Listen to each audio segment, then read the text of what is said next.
1000-ൽ പരം സ്കൂളുകളായിരുന്നു അടച്ചുപൂട്ടൽ ഭീഷണിയിൽ, അനാദായകരമെന്ന പട്ടികയിൽ. വിദ്യാർത്ഥികള് 5 ലക്ഷം നമ്മുടെ പൊതുവിദ്യാഭ്യാസ സ്ഥാപനങ്ങളിൽ നിന്ന് കൊഴിഞ്ഞു പോയതാണ്. ആ ഗവൺമെന്റ് ആയിരുന്നു കേരളത്തിൽ തുറന്നു വന്നിരുന്നെങ്കിൽ പണ്ട് ഇവിടെ ഒരു സ്കൂൾ ഉണ്ടായിരുന്നു എന്ന് പറയുന്ന അവസ്ഥയിലേക്ക് എത്തുമായിരുന്നു. സ്കൂളുകൾ പലതും കാണാൻ പറ്റുമായിരുന്നില്ല. നമ്മുടെ ആരോഗ്യരംഗം വല്ലാതെ തകർന്നു പോയതാണല്ലോ 2016-ൽ. ഓർമ്മയില്ലേ? ആവശ്യത്തിന് ഡോക്ടർമാരില്ല, നഴ്സുമാരില്ല, സ്റ്റാഫില്ല, മരുന്നില്ല, ഒന്നുമില്ല. ആ അവസ്ഥയിൽ നിന്ന് ആരോഗ്യരംഗത്തെ ശരിയായ രീതിയിൽ ഉയർത്താനാണ് LDF സർക്കാർ ആർദ്രം മിഷന് തുടക്കം കുറിച്ചത്. പ്രാഥമികാരോഗ്യ കേന്ദ്രങ്ങൾ കുടുംബാരോഗ്യ കേന്ദ്രങ്ങളായി, താലൂക്ക് ആശുപത്രി മുതൽ മെഡിക്കൽ കോളേജ് ആശുപത്രി വരെ സൂപ്പർ സ്പെഷ്യാലിറ്റി സൗകര്യങ്ങളായി. മെഡിക്കൽ കോളേജുകൾക്ക് പ്രത്യേക മാസ്റ്റർ പ്ലാനുകൾ വന്നു. ഇപ്പോൾ ആരോഗ്യരംഗം ഏറ്റവും മികച്ചത്. കോവിഡ് മഹാമാരിയുടെ ഘട്ടത്തിൽ, കോവിഡ് മഹാമാരിയുടെ മൂർധന്യ ദശയിലും തകരാതെ നിന്ന ആരോഗ്യരംഗം കേരളത്തിൻ്റേത്. എല്ലാവരും വികസിത മുതലാളിത്ത രാഷ്ട്രങ്ങളടക്കം ആശ്ചര്യത്തോടെ കേരളത്തെ നോക്കിക്കണ്ടു.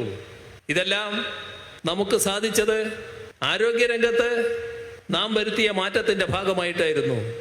UDF ഗവൺമെന്റ് ആയിരുന്നെങ്കിലോ എന്തൊരു തകർച്ചയായിരിക്കും, ഒന്ന് ഊഹിച്ചു നോക്കുക. നമ്മുടെ ഉന്നത വിദ്യാഭ്യാസ മേഖല 2016-ൽ രാജ്യത്തെ ആദ്യത്തെ 100 എന്നൊരു പട്ടിക എടുത്താൽ ആ 100-ൽ ഒന്നുപോലും കേരളത്തിൽ നിന്നൊരു സ്ഥാപനമില്ല.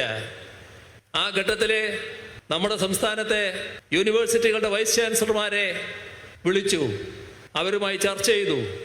ഈ നിലയിൽ മാറ്റം വരുത്തേണ്ടതിൻ്റെ ആവശ്യകത പറഞ്ഞു. അതിന് ആവശ്യമായ പിന്തുണ സർക്കാരിന്റെ ഭാഗത്ത് നൽകാൻ തീരുമാനിച്ചു. തുടർന്ന് നല്ല സഹായങ്ങൾ 2021-ൽ അധികാരത്തിൽ വന്ന ഗവൺമെന്റ് പ്രത്യേകമായി തന്നെ ഉന്നത വിദ്യാഭ്യാസ മേഖലയെ കണ്ടുകൊണ്ട് പിന്തുണ നൽകുന്ന നടപടികൾ സ്വീകരിച്ചു. ഇപ്പോഴെന്തായി? രാജ്യത്തെ ആദ്യത്തെ 12, ആദ്യത്തെ 1 ഡസൻ ആ യൂണിവേഴ്സിറ്റികൾ എടുത്താൽ അതിൽ 3 എണ്ണം നമ്മുടേതാണ്, കേരളത്തിൻ്റെതാണ്. ആ റാങ്കിങ്ങിൽ 9-ാം റാങ്കിൽ കേരള, 10-ാം റാങ്കിൽ കൊച്ചി, 11-ാം റാങ്ക് MG, 43-ാം റാങ്ക് കാലിക്കറ്റ് യൂണിവേഴ്സിറ്റി. മാറ്റം. ആദ്യത്തെ 100 കോളേജ് 16 എണ്ണം നമ്മുടെ കേരളത്തിൽ നിന്നുള്ളതാണ്. വലിയ മാറ്റം ഉന്നത വിദ്യാഭ്യാസ മേഖലയിൽ വരുന്നു. ആ മാറ്റം 2016-ൽ അന്ന് അധികാരത്തിലുള്ള ഗവൺമെന്റ് തന്നെയാണ് തുറന്നെങ്കിൽ വരുമായിരുന്നോ? ഇതാണ് ജനങ്ങൾ വിലയിരുത്തിയ കാര്യം.